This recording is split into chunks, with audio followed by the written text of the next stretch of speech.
On est arrivé à la phase la plus importante pour vous, dans laquelle je vous présente la stratégie qui vous mènera à votre objectif, que j'ai nommé la stratégie de pyramide EDEA.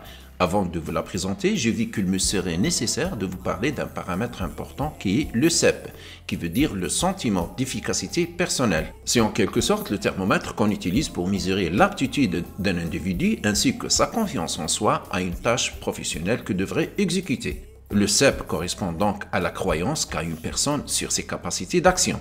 Il se mesure en pourcentage allant de 0 jusqu'à 100%. Je donne un exemple. On ramène un véhicule avec une panne électronique dans un garage. Dans ce dernier, on trouve 3 personnes. Un apprenti qui vient d'intégrer le garage pour apprendre la mécanique, un stagiaire qui a déjà été formé auparavant dans le diagnostic électronique automobile et qui est là pour un apprentissage, et le chef d'atelier qui a une très bonne expérience dans le domaine du diagnostic électronique automobile.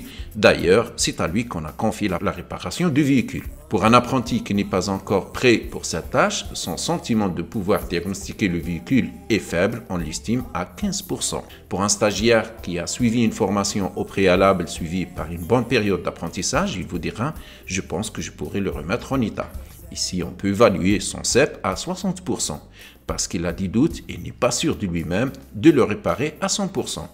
Par contre, le chef d'atelier, il est certain et très confiant qu'il va le remettre en état, puisqu'il a un bon savoir-faire dans ce domaine.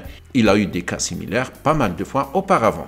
Son CEP ici est à 100%. Ce jugement de capacité de réaliser une tâche se construit à partir de 3 principales ressources. Nous avons la formation tant théorique que pratique, l'apprentissage et les expériences vécues. Ce sont les paramètres que façonnent et augmentent le CEP d'un individu. Il existe aussi d'autres éléments essentiels qui entrent en jeu pour influencer votre croyance en vous-même, soit dans le sens positif ou même négatif. Nous avons la persuasion verbale, c'est-à-dire c'est ce que disent les autres sur vous, sur vos compétences, sur vos travaux, et aussi l'état émotionnel ou psychologique, si vous avez confiance en vos analyses et en vos travaux de réparation. En dernier, je pose une question à votre place. Quel CEP me permettra de me lancer dans mon projet, c'est-à-dire créer mon propre garage et commencer mon activité de diagnostic électronique automobile? Réponse: vous l'avez déjà deviné, moi je l'estime qu'il faut avoir au moins un CEP de 60% pour pouvoir se lancer dans le métier de diagnostic électronique automobile.